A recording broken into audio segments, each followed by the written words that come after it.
नमस्कार। मैं डॉक्टर रमा उल्लास कुलकर्णी, आयुर्वेद की पदव्युत्तर। गए 42 साल से देहात में प्रैक्टिस करने का अनुभव ये बताता है कि जीवन की अच्छी सेहत के लिए आयुर्वेद को समझकर अपनाना बहुत जरूरी है।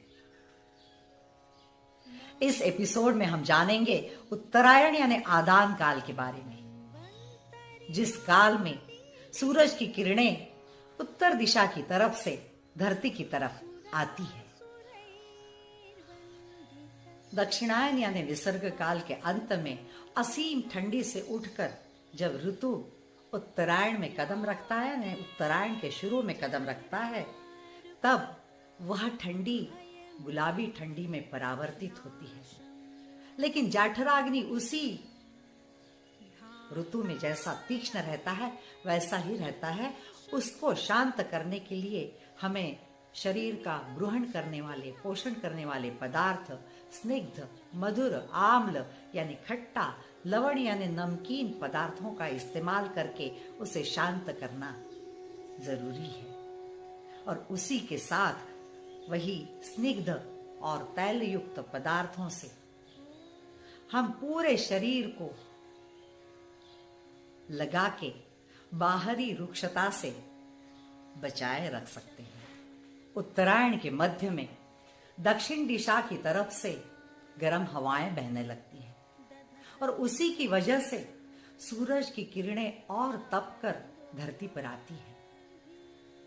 उसी की वजह से संचित हुआ जो शरीर में कफ रहता है वो गर्मी की वजह से पतला होकर बहने लगता है और उससे कफज व्याधि होने की आशंका बनी रहती है।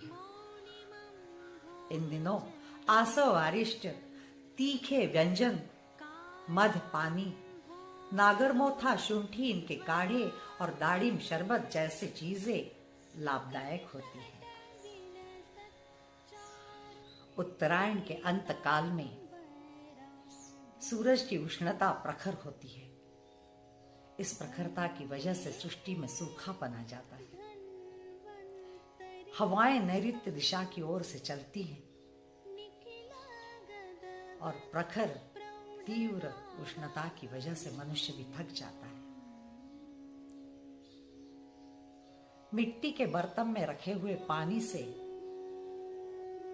हम अपनी प्यास बुझा सकते हैं। उसी के साथ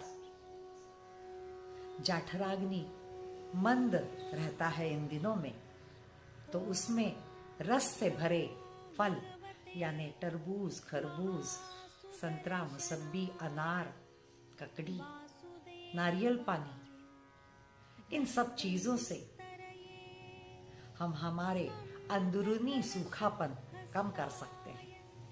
और उसी के साथ चंदन, उशीर यानी वाड़ा, वाड़ा बोलते हैं मराठी में, खस, इसकी शीतलता से उत्तरायण के अंत काल की यात्रा हम सुखद बना सकते हैं। है बड़ा आसान, पर इसे बार बार सुनकर अपनाने से और इन्हीं आदतों के साथ चलने से आयुर्वेद के साथ चलना होता है और इसी से जीवन की यात्रा सुखद बन सकती है।